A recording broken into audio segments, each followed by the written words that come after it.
নমস্কার, আমি শুভাশিস। আমি মনীষা। আজকে ৭৬তম প্রজাতন্ত্র দিবস উপলক্ষে আপনাদের জানাই আন্তরিক শুভেচ্ছা ও অভিনন্দন।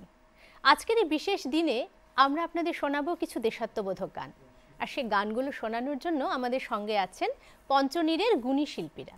সেই সঙ্গে আপনাদের সঙ্গে পরিচয় করে দিই যারা যন্ত্রণার সঙ্গে আমাদের সঙ্গে রয়েছেন। আমাদের সঙ্গে রয়েছেন অক্টোবরে ডক্টর কিশোর ভট্টাচার্য, তবলায় চিরদীপ গাঙ্গুলি, কিবোর্ডে রয়েছেন জয়ন্ত মুখার্জি এবং গিটারে সৌমেনকান্তি ঘোষ। তাহলে চলি আমরা দেশাত্মবোধক গানের জগতে। না, কেন এই গান শোনাবো তার পেছনে কিছু কথা আপনাদের আজ এখানে বসে আমরা দুজন মিলে শোনাব। 1950 সালের 26শে জানুয়ারি সেদিনটির কথা একবার আপনাদের মনে করে দিই। কেন সেদিন প্রবর্তন হয়েছিল আমাদের সংবিধান। কাশ্মীর থেকে কন্যাকুমারী প্রত্যেকটি ভারতীয় যাতে ভয়হীন চিত্তে উচ্চশিরে জীবনযাপন করতে পারে, তার জন্য কিন্তু প্রবর্তিত হয়েছিল আমাদের এই সংবিধান, তাই তো? হ্যাঁ, আর জানো তো, এই সংবিধান প্রবর্তন বলো কি স্বাধীনতা সংগ্রাম বলো, যারা এর জন্য নিজেদের প্রাণ বিসর্জন দিয়েছিলেন, সহ্য করেছিলেন নির্মম অত্যাচার, তাদের উদ্দেশ্য শুধুমাত্র কিন্তু একখণ্ড মাটি ছিল না। না, মোটেও নয়। তাদের মূল লক্ষ্য ছিল দেশের প্রতিটি মানুষ যেন সমান অধিকারে এবং শাসনে নিজেদের মধ্যে থাকতে পারে। সেই লক্ষ্যেই কিন্তু সংবিধান প্রবর্তন করা হয়েছিল। ঠিক তাই। আর ভারতবর্ষের সাধারণ মানুষই কিন্তু তাদের নিজেদের উপহার দিয়েছিলেন একটি সার্বভৌম সাধারণতন্ত্র ভারতবর্ষ। সেই ভারতবর্ষ যাকে আমরা মা বলে সম্বোধন করি, মায়ের আঁচলের কোমলতা নিয়ে যিনি আমাদের আজন্ম লালন করেন, তাকে জানাই আভূমি প্রণাম। সঙ্গে বলি, ও আমার দেশের মাটি, তোমার পরে ঠেকাই মাথা।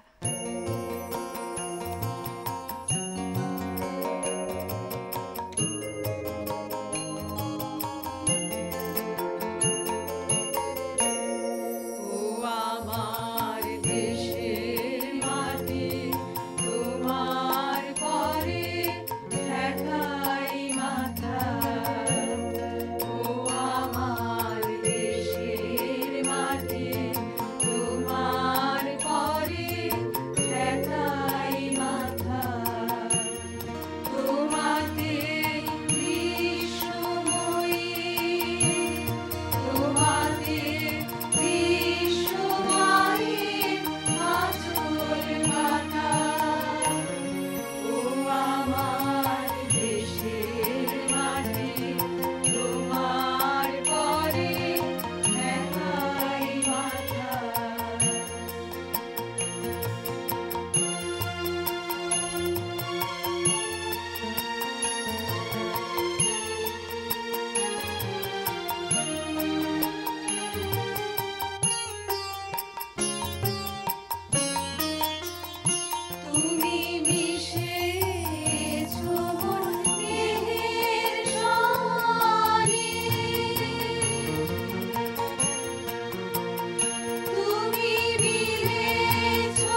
ও আমার দেশের মাটির পর চলো এবার তোমাকে নিয়ে চলি স্বাধীনতার দিনের কথায়। 1947 সালের 15 আগস্ট যখন আমাদের দেশ ইংরেজ শাসন থেকে মুক্তি পেয়েছিল, তা থেকে জন্ম নেয় একটি অধিরাজ্য। সেখানে রাষ্ট্রপ্রধান হিসেবে বহাল ছিলেন ষষ্ঠ জর্জ, আর গভর্নর জেনারেল ছিলেন লর্ড মাউন্টব্যাটেন। সে কারণে তখন ভারতবাসী স্বাধীনতার পূর্ণ স্বাদ আস্বাদন করতে পারছিলেন না, আর তখনই প্রয়োজন হয়ে পড়েছিল একটি সংবিধানের। সে সংবিধান রচনার জন্য ওই বছরই 28শে আগস্ট একটি 7 সদস্যের কমিটি গঠন করা হয়। বলতো সে কমিটির চেয়ারম্যান কে ছিলেন? সবাই জানে কমিটির চেয়ারম্যান ছিলেন ডক্টর B.R. আম্বেদকর। আর সেই কমিটিটি মাত্র 3 মাসের মধ্যেই সংবিধানের প্রথম খসড়াটি গণপরিষদে জমা করেছিল। ব্যাপারটা কিন্তু মোটেও সহজ হয়নি। সেই সংবিধানের চূড়ান্ত রূপ দেওয়ার জন্য সময় লেগেছিল 2 বছর 11 মাস 18 দিন, আর সেই সময় 166 বার গণপরিষদের অধিবেশন ডাকা হয়েছিল। আর সবচেয়ে ভালো লাগে এইটা জেনে যে এই সমস্ত অধিবেশনে দেশের সাধারণ মানুষের প্রবেশাধিকার ছিল। ঠিক, দেশের সকল সাধারণ মানুষের সামনে অনেক চুলচেরা বিশ্লেষণ, কত তর্ক বিতর্ক, আর 2000-এরও বেশি সংশোধনের পর পাওয়া গিয়েছিল সংবিধানের চূড়ান্ত রূপ। কিন্তু সংবিধান কিন্তু সঙ্গে সঙ্গে চূড়ান্ত রূপ পায়নি। সেই সংবিধান প্রবর্তন হয়েছিল তার পরের বছর 26শে জানুয়ারি। এর পেছনে একটি সঙ্গত কারণ রয়েছে। কারণটি জানা আছে? কি বলো? কারণ হচ্ছে 1930 সালের 26শে জানুয়ারি, অর্থাৎ আজকের দিনে ভারতীয় জাতীয় কংগ্রেস প্রথমবারের মতো স্বাধীনতা দিবস পালন করেছিল নতুন প্রভাতের স্বপ্ন নিয়ে। ভারতীয় হিসেবে যেমন নতুন প্রভাতের স্বপ্ন নিয়ে দ্বিজেন্দ্রলাল লিখেছিলেন, ভারত যাত্রী প্রভাতিল রাত্রি।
শিব গানে অসীম বিরাট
মালি মিথ্যা শঙ্কা অধর্ম দলিত রে সত্য শুভঙ্কর ধ্যান মালি প্রতি অন্তরে বলিবে নিত্য চির সুন্দর যৌবন স্নিগ্ধ প্রতি অন্তরে বলিবে নিত্য চির সুন্দর যৌবন স্নিগ্ধ নব আশা সৌরভ ঢালা নব আশা সৌরভ ঢালা সে যে পুলকে জাগিল রে ভারত যাত্রী প্রভাতিল রাত্রি অরুণ শঙ্খ ওই বাজিল রে ভারত যাত্রী প্রভাতিল রাত্রি অরুণ শঙ্খ ওই বাজিল রে প্রতি গৃহে সফল হলো যারা হলো গাথা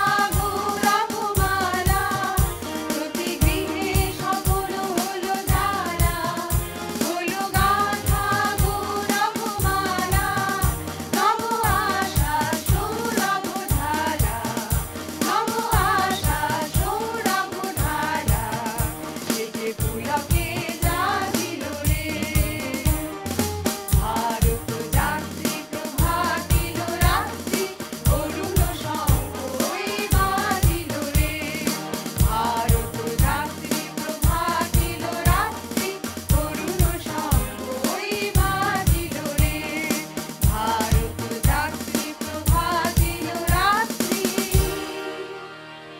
অরুণ শঙ্খ ওই বাজিল রে।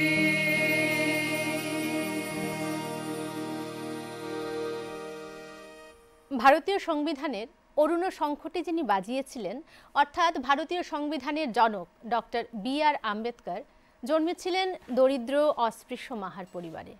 তাই সমাজের বৈষম্যের যে ভয়ঙ্কর রূপটি তার কাছে খুব স্পষ্ট ছিল এবং তিনি উপলব্ধি করেছিলেন যে ভারতের প্রগতির জন্য এই বৈষম্যের দূরীকরণ অত্যন্ত আবশ্যক। ঠিক সেই জন্যে কিন্তু তিনি নিজের বিচক্ষণতা, দৃঢ়তা, অধ্যাবসায় আর পাণ্ডিত্যের গুণে যখন এই সংবিধান রচনার সুযোগটি পেলেন, তখন দেশের সকল স্তরের মানুষ যাতে সমান অধিকার পায় সেই দিকটিতে নজর রেখেছিলেন। আচ্ছা, হ্যাঁ, সংবিধানটিকে ছাপতে কোথায় দেওয়া হয়েছিল? নিশ্চয়ই মনে মনে বড় ছাপাখানার কথা খুঁজছ। আসলে তা নয়, ছাপাখানায় কিন্তু সংবিধান পাঠানো হয়নি। পাঠানো হয়েছিল বিখ্যাত হস্তলেখ শিল্পী প্রেমবিহারী নারায়ণ রায়জাদার কাছে। হ্যাঁ, আর তিনি নাকি প্রায় 6 মাস সময় ধরে নিজের হাতে লিখেছিলেন সংবিধানের মূল দুটি কপি, হিন্দি ভাই। এবং ইংরেজিতে। হ্যাঁ হ্যাঁ, আর সংবিধানের প্রতিটি পাতায় ওই ছবিগুলো যে আছে সেগুলো পড়েছিলাম বইয়ে। মহেঞ্জোদারো থেকে হরপ্পা সভ্যতা থেকে তৎকালীন সময়ের যে ছবিগুলো, যে সংস্কৃতির চেহারা, যে ছবিগুলো আমরা দেখতে পাই সংবিধানের প্রতিটি পাতায়, সেগুলি এঁকেছিলেন শান্তিনিকেতনের ছাত্রছাত্রীরা। আর তত্ত্বাবধানে ছিলেন তাদের গুরু প্রখ্যাত শিল্পী নন্দলাল বসু। তাদের তুলির টানে ভারত লক্ষ্মীর সমৃদ্ধশালী রূপ ফুটে উঠেছিল সংবিধানের প্রতিটি পাতায়, ঠিক যেমন ফুটে ওঠে অতুল প্রসাদ সেনের গানে ওঠো গো ভারত লক্ষ্মী।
দেখতে দেখতে কেটে গেছে প্রজাতন্ত্র দিবস উদযাপনের ৭৫টি বছর।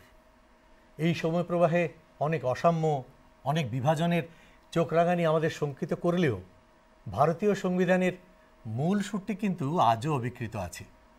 সেটি হলো বৈচিত্র্যের মধ্যে ঐক্য। তাই তো, কোথাও সুউচ্চ গিরিশৃঙ্গ, কোথাও বিস্তীর্ণ সমুদ্রতট, কোথাও বা উর্বর শস্যক্ষেত্র, আবার কোথাও শুষ্ক মরুভূমি। এবং ভৌগোলিক বৈচিত্র্য অনুসারে সেখানকার অধিবাসীদের ভাষা, খাদ্যাভ্যাস, পোশাক পরিচ্ছদ ভিন্ন ভিন্ন হলেও আমরা সবাই যেন একই বিনিসুতোর বন্ধনে আবদ্ধ। হ্যাঁ, এবং আমাদের একটি পরিচয়, আমরা ভারতবাসী। দেশের সাংস্কৃতিক বৈচিত্র্য তুলে ধরা হয় প্রজাতন্ত্র দিবসের অনুষ্ঠানে বিভিন্ন বিভাগ ও মন্ত্রকের সেই গৌরবোজ্জ্বল ট্যাবলোগুলোতে। শুধু তাই নয়, জল, স্থল ও নৌবাহিনীর শৌর্য ও বীরত্বের গল্পও কিন্তু তুলে ধরা হয় সেই ট্যাবলোগুলো। হ্যাঁ, সেই সাথে পৃথিবীর চতুর্থ ক্ষমতার বায়ুসেনা, ভারতীয় বায়ুসেনা আকাশ থেকে আবির ছড়ায়। সে দৃশ্য সূর্যের মতো উজ্জ্বল। সত্যিই তো, ভারতবর্ষ সূর্যেরই এক নাম।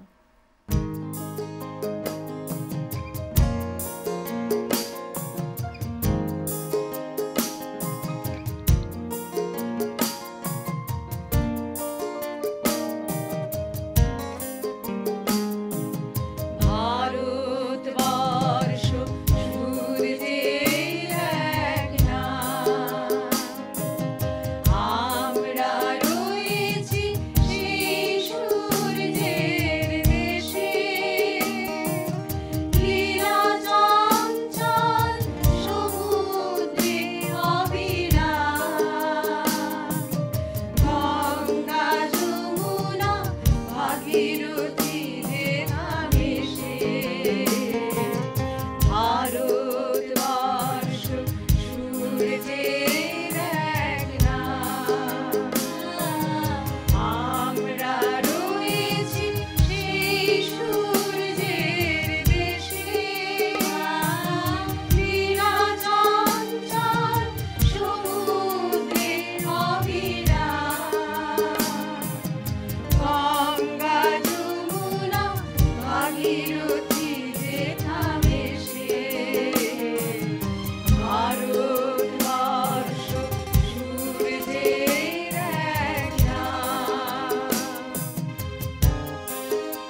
চিরচিরে থামে সে ভারতবর্ষ সূর্যের এক নাম। প্রকৃতপক্ষে ভারতবর্ষের নাগরিকরাই কিন্তু এদেশের ভাগ্যবিধাতা। সংবিধান আমাদের দিয়েছে সাম্যের অধিকার, শোষণের বিরুদ্ধে অধিকার, ধর্ম ও সংস্কৃতির অধিকার। এক কথায় একজন মানুষের ব্যক্তিত্ব সম্পন্ন বুদ্ধিদীপ্ত বিকাশের জন্য যা যা সুযোগ সুবিধার প্রয়োজন সবই কিন্তু রয়েছে আমাদের সংবিধানে। আরও আছে, কি বলো? উল্লেখ আছে কিছু কর্তব্যের কথা। আসলে অধিকার আর কর্তব্য মুদ্রার এপিট ওপিট। শুধুমাত্র অধিকার ভোগ করব কিন্তু কোনো কর্তব্য করব না, সেটা তো হতে পারে না। ঠিক ঠিক বলেছ। জাতীয় দিবস উদযাপন করলেই হবে না, আমাদের কর্তব্য সংবিধান মেনে এর আদর্শকেও কিন্তু প্রতিষ্ঠা করতে হবে। জাতীয় পতাকা ও জাতীয় সঙ্গীতের প্রতি সম্মান প্রদর্শন করাও কিন্তু আমাদের কর্তব্য। ঠিক। এছাড়াও ভারতের সার্বভৌমত্ব ও অখণ্ডতা রক্ষা, বৈজ্ঞানিক চেতনা ও মানবতার প্রসারে উদ্যোগী হওয়াও আমাদের কর্তব্যের মধ্যেই পড়ে। ঠিক বলেছ। আমরা যদি প্রাত্যহিক জীবনে দেশের প্রচলিত আইন কানুনগুলো মেনে চলি তাহলেই তো কর্তব্য পালনের অধিকাংশ কাজ হয়ে যাবে। আর এই মানসিকতা সঞ্চারিত করতে হবে আমাদের পরবর্তী প্রজন্মের কাছে, তাই তো? তবেই তো ভারতবর্ষের ভারত মায়ের সন্তানেরা জ্যোতিরিন্দ্রনাথ ঠাকুরের সেই গানটি কণ্ঠে নিয়ে মায়ের সেবায় এগিয়ে আসতে পারবে। বলতে পারবে, চল রে চল সবে ভারত ভারত সন্তান। সন্তান।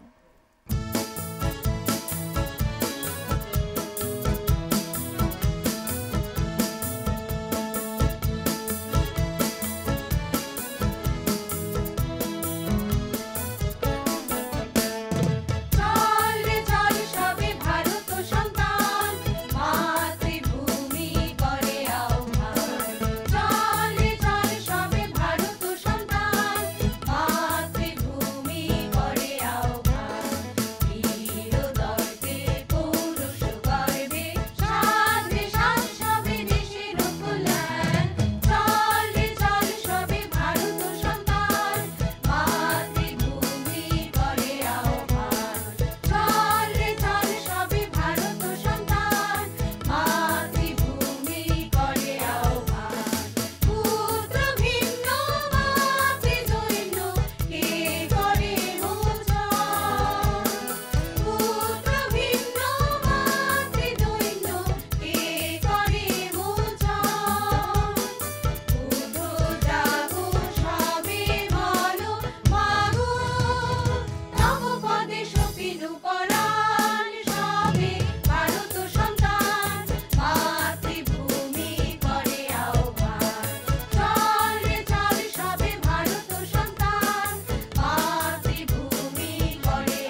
ভারতের সন্তান অর্থাৎ ভারতবাসী হিসেবে আমাদের আরেকটি গর্বের বিষয় হলো ভারতবর্ষের গণতন্ত্র শুধুমাত্র বিশ্বের বৃহত্তম গণতন্ত্রের মধ্যে একটি মাত্র নয়, একে কিন্তু গণতন্ত্রের মাও বলা হয়, তাই তো? প্রাচীন ভারতীয় সভ্যতায় গণতন্ত্র শব্দটির উল্লেখ আছে বলে তো?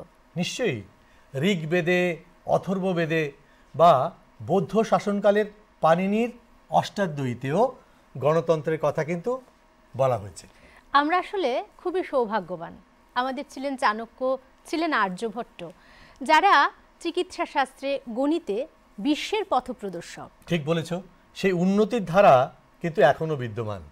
শিক্ষা, সংস্কৃতি, বিজ্ঞান, মহাকাশ গবেষণা থেকে শুরু করে খেলাধুলো সব কিছুতে কিন্তু আমাদের এদেশের সন্তানেরা সারা পৃথিবীতে ছড়িয়ে পড়েছে।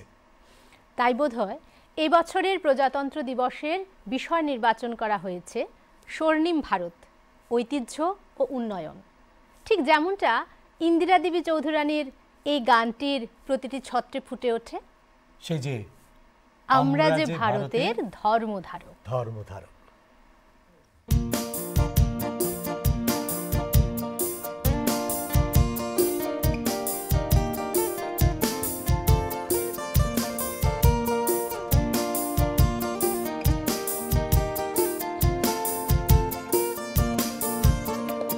আমরা যে ভারতের ধর্মধারক সবে, দেশের সূর্য চির জাগ্রত প্রাণ, গৌরবে তারি মহাগরিমার গৌরবে, মায়ের কোলের আদরের সন্তান। আমরা যে ভারতের ধর্মধারক সবে, দেশের সূর্য চির জাগ্রত প্রাণ, গৌরবে তারি মহাগরিমার গৌরবে, মায়ের কোলের আদরের সন্তান। দেয় যেন আমাদের পতাকা পাহারা, সত্য দিশারি আলো সকালের তারা। দেয় যেন আমাদের পতাকা পাহারা, সত্য দিশারি আলো সকালের তারা। শীর্ণত হবে কেন চরণ না টলে, যেন দিকে দিকে ঝড় হয়ে বাজাবো বিশাল। আগে চল দিবব দুর্যোর আগে, মৃত্যুর সাথে রণে হব আগুয়ান।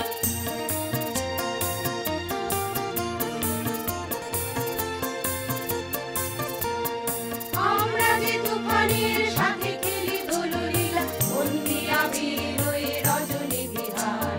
সূর্যের জ্বালা শিখা দামিনীর জলধেনু, ধরে করে বলি দেশ মায়ের বিধান। আমরা যে তুফানের সাথে খেলি দোললীলা, বন্দী আবির হয়ে রজনী বিহার।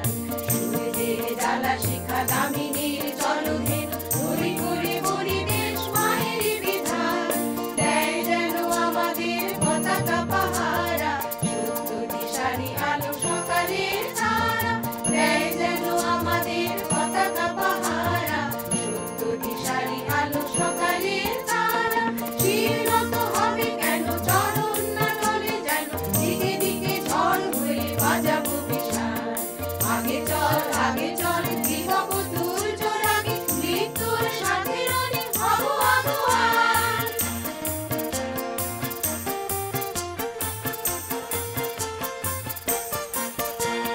দুর্গম গহনকে ফুল্ল ফুলের পথে, যেতে হবে যেথা ডাকে লোক নিশান। দেশের মহিমা জপে দেশের দুলাল ছিনি, আনিব আকাশ হতে তারা অম্লান। দুর্গম গহনকে ফুল্ল ফুলের পথে, যেতে হবে যেথা ডাকে লোক নিশান।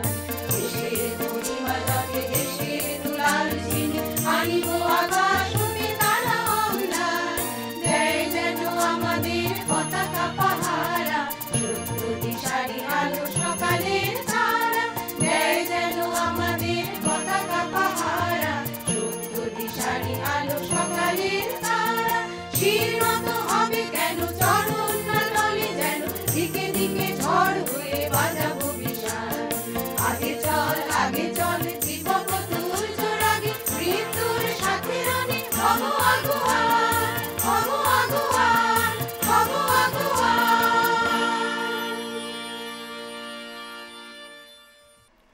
এবারে চলে আসি দেশের সেই দুলালদের কথায়। প্রজাতন্ত্র দিবসের দিন ভারতের মাননীয় রাষ্ট্রপতি দিল্লিতে অমর জ্যোতি জওয়ানে বীর শহীদদের প্রতি শ্রদ্ধার্ঘ্য জ্ঞাপন করেন আর তারপর উত্তোলন করেন জাতীয় পতাকা। সম্মোহিত হয়ে দেখতে হয় সেই দৃশ্য। আমাদের জাতীয় পতাকা কেবলমাত্র দেখতেই অপরূপা নয়, কিন্তু ঠিক বলেছ, তার প্রতিটি বর্ণ গভীর অর্থবহ। কবি সুনির্মল বসু যেমন তার কবিতায় বলেছেন, গৈরিক রং ত্যাগ সংযম করিতেছে ইঙ্গিত, শুভ্র বর্ণে শান্তি সত্য সকলের যাতে হিত, সবুজ বর্ণ হ্যারো বারবার নিষ্ঠা সাহস করেছে প্রচার, অশোক চক্র গতি দুর্বার দুর্গতি বিনাশন, এ পতাকা তলে এসো দলে দলে কিশোর কিশোরীগণ। এই পতাকা তলে এসো দলে দলে, কি সুন্দর বর্ণনা। এদেশের নবীন প্রাণ শিশু কিশোররা পতাকার গৌরব বৃদ্ধিতে যত্নশীল হলে এবং সৃজনশীল মানসিকতা লালন করলে কোনো বাধা অতিক্রম করাই বোধহয় অসম্ভব নয়, কি বলো? একদম। আর সৃজনশীলতা কল্পনা শক্তির বিকাশের জন্য প্রয়োজন হচ্ছে সুস্থ দেহ, সুস্থ মন এবং পরিচ্ছন্ন পরিবেশ। পরিষ্কার পরিচ্ছন্ন পরিবেশ যে আমাদের শুধু সুস্থ থাকতে সহায়তা করে তা কিন্তু নয়, আমাদের অন্তরের কলুষ দূর করতেও সহায়তা করে। ঠিক তাই তো পরিষ্কার পরিচ্ছন্ন দেশ গড়ার লক্ষ্যে এবং জীবনের মান উন্নয়নের জন্য 2014 সাল থেকে শুরু হয়েছে স্বচ্ছ ভারত অভিযান। হ্যাঁ, এই অভিযানের অভীষ্ট লক্ষ্যে পৌঁছতে গেলে আমাদের ছোট বড় সকলকে কিন্তু একসঙ্গে হাতে হাত রেখে এক সূত্রে গাঁথা মালার মতো এগিয়ে যেতে হবে। আমরা এক সূত্রে বাঁধব সহস্রটি প্রাণ।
বন্দে মাতরম।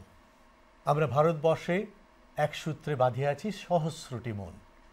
ভারতবর্ষ মানে কোনো আর্ট পেপারে আঁকা জল রঙের মানচিত্র নয়। ভারতবর্ষ মানে এক ভালোবাসা, আমার তোমার শব্দের, সঙ্গীতের, জীবনের, আকাশের, মাটির ভালোবাসা। আর এই দেশাত্মবোধক গানগুলো আমাদের সেই ভালোবাসাই উদ্দীপিত করে। এই উদ্দীপনার তরঙ্গ স্পর্শ করুক আমাদের আগামী প্রজন্ম। তারা নিয়োজিত থাকুক শৃঙ্খলাবোধে, আত্মজন সেবায়, পরম্পরাগত মূল্যবোধে। তাহলে ভারত নিশ্চয়ই আবার জগৎ সভায় শ্রেষ্ঠ আসন লবে। নমস্কার।